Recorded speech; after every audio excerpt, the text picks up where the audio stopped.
All right. Well, now we're rolling, so I guess we can get to impromptu conversations. Mm-hmm.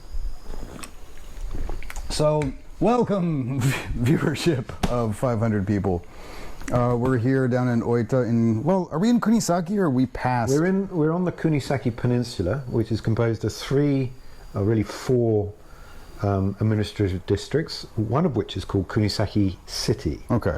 Then there's Bungo Takada City, and then there's Hiji Machi, Hiji Town, and finally Kitsuki City, which is what we're part of here. Okay, cool. So this used to be known as Otamura when I first moved here 20 years ago. Yeah. Itself had been an amalgamation of two villages, I'd imagine just after the last war. Right. And they're still quite distinctly different. Yeah. And then we have this Oita, which became, about 15 years ago now, part of Kitsuki City. Oh, really? That recent? Okay. Yeah, there was across the whole of Japan, there was what they call the Heisei Daigappe. Yeah, gappe is the word. Yeah, where right? many of the administrative districts in Japan became, the future is they're not sustainable in terms of population, that's why they had, not least why they had to amalgamate them. Yeah. The fact is that Kitsuki City was over 30,000 when it all been amalgamated. It's already dropped to, I think, 28,000. This village, when I arrived, I think it was about 1,600 people. Mm-hmm. It's now about 800. Whoa! Mm-hmm. Okay, so it's halved itself. Yeah, and the other significant issue is the average age of the people. I'm sure it's... So I imagine here you're getting between 75 and 80 years old as the average age, something like that. And many of the older people are women. Okay. So, that presents not because they're women, but that presents other issues when it comes to a lot of the hard physical work here. Some of them work really hard, but that's not feasible for many of them. Well, many of the men as well. Right, before we go on, this is Paul Christie, CEO, right? There's not another title? I have lots of different titles. CEO of Walk Japan will do. Yeah. Okay. So he's invited us down here to check out what's happening in your... And it's a very interesting story because I don't understand it at all. Because Walk Japan is based out of Fukuoka. No. Is it based out of here? Walk Japan is actually a Hong Kong company. Yeah, that's right. So the reason it's in Hong Kong is because the two original founders were both at the time academics at Hong Kong University. Mm-hmm. This is 1992, so next year is our 30th anniversary. So hopefully the market comes back and we say, yes, welcome back. It's the 30 years, wonderful. Anyway, all the rest of it. Big celebration. We've opened the market up again, our market's been opened again, and we can celebrate our 30th anniversary in a proper fashion. But so these two academic chaps, one an American, were both specialists in Japanese studies, one in Japanese history and the other in Japanese social geography. Okay. So they decided to walk along the Nakasendo, this old highway of Japan. Yeah, right. With their students, so that they could study in situ, if you like, and appreciate Japan in very close quarters. Right. And that was the beginning of Walk Japan back in 1992. Very natural and organic. I like it. So it is still a Hong Kong company? Yes, indeed. Okay. Yeah. And then... Because I could have sworn there was some mention of Fukuoka. My understanding was that Hong Kong based, there's like an HQ in Fukuoka, but then there's also like a community village sort of thing that's like part business, part just lifestyle. Okay. So nothing to do with Fukuoka that I'm aware of. Oh, okay. We do have some colleagues who live there. Maybe that's what I'm thinking. Rachel's there, so she moved to Fukuoka a year and a half or so ago. But and there's one or two other colleagues who live there. But because I moved here 20 years ago, essentially this became the base of Walk Japan. Okay.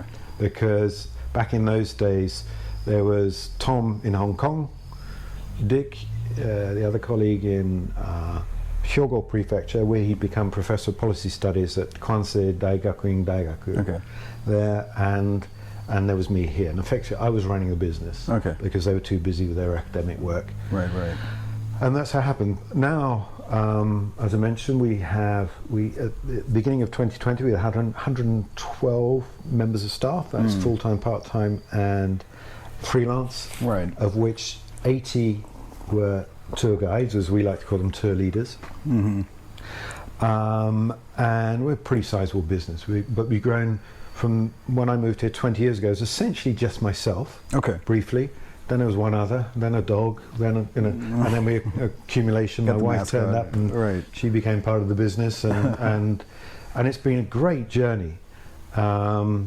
Really interesting. It's a delightful business to be in.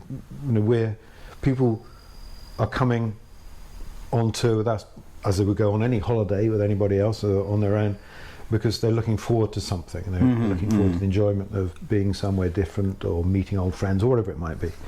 And I like to think that we're very good actually not only meeting those expectations of an enjoyable time, but actually making them better. And that's to do, I think, with the way we go about our business, but it has a lot to do with Japan itself. Well, I know that for just time immemorial at this point, Walk Japan has certainly been on my radar.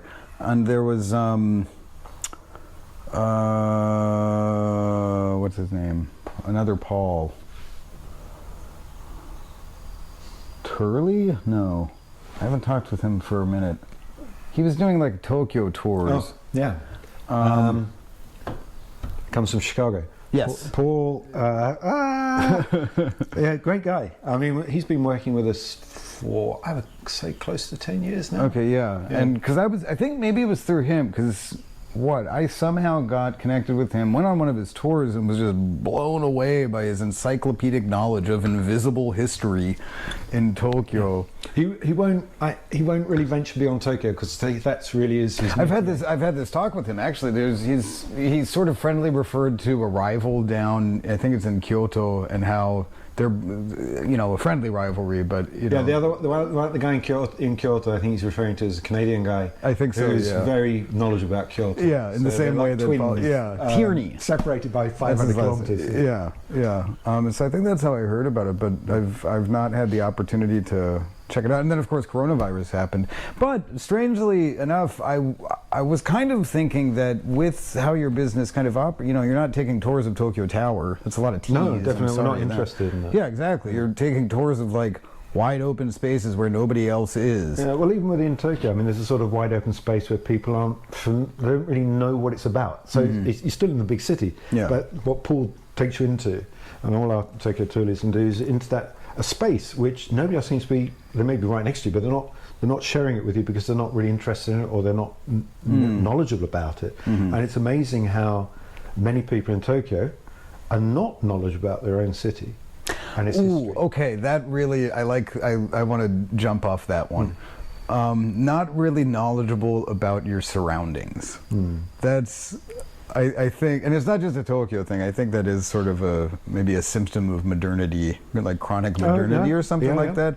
And I think maybe the easiest way to anecdotally refer to it is, so as a cyclist, I see a lot of zigzagging walkers, at least in Tokyo. And I don't really understand that. And I think I can't put my finger on it, but there's something about, especially Tokyo life, but also metro life in general, that kind of, we were talking about prescribed things previously, that once you get used to it, you just get into your rhythm, and you just do it. And because you've done it so often, you're so used to it, like you don't even need to think about it or notice anything anymore. And one thing that, now that I've been living outside of Tokyo for a little over a year now, that I've noticed is I've noticed me noticing things, right? As mundane as, the chipped brick on the side of the road or whatever it might be. And two, like, especially with kind of the photo and video work that I've been doing as well, just like finally taking good pictures of interesting stuff that I otherwise wouldn't have seen, and being able to appreciate it. Yeah. And I think that's, I don't really know what to call that, but yeah, like circumstantial awareness. That's an interesting phrase. Right.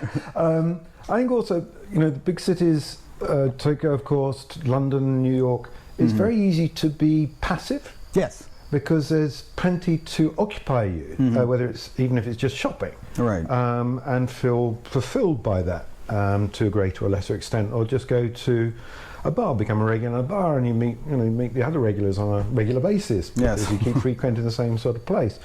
But I always found it, while we were in Tokyo, found it difficult to actually meet many people, unless it was my regular bar just down. Yeah, I had it. It was called Love TKO. Because everyone was too busy. Higashi Shinjuku. Oh yeah, let's meet. And it was like, and everyone's thinking 3 months away. Yeah, I just had this experience. So I'm in a few bands, and you know, when you're in music, you know all the other bands and stuff. And one of my drummer's other bands had just wrapped recording their first album, and they were like, "All right, you know, we gotta take a break off, or take some time off. Matt's down in Yugawata. We love Yugawata. Let's go check it out. It's 90 minutes away, whatever."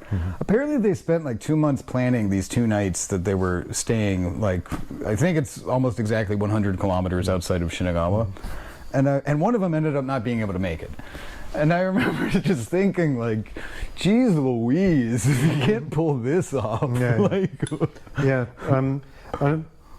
Life can easily pass you by if you're not careful. Yeah. I'm sure nobody feels like that because that's what they know. But that could be true also of the countryside, admittedly. But if you can have a sensibility where you still have maybe the time. A lot of people don't necessarily, this is the problem, time. It's not just money, it's time. The time to actually spend on exploring something new, whether it's a psychological space or a physical space, and that's, I suppose, maybe I was thinking about it why I came here 20 years ago. I was living in London most of the time, during the 90s, a lot of the time, and I enjoyed London.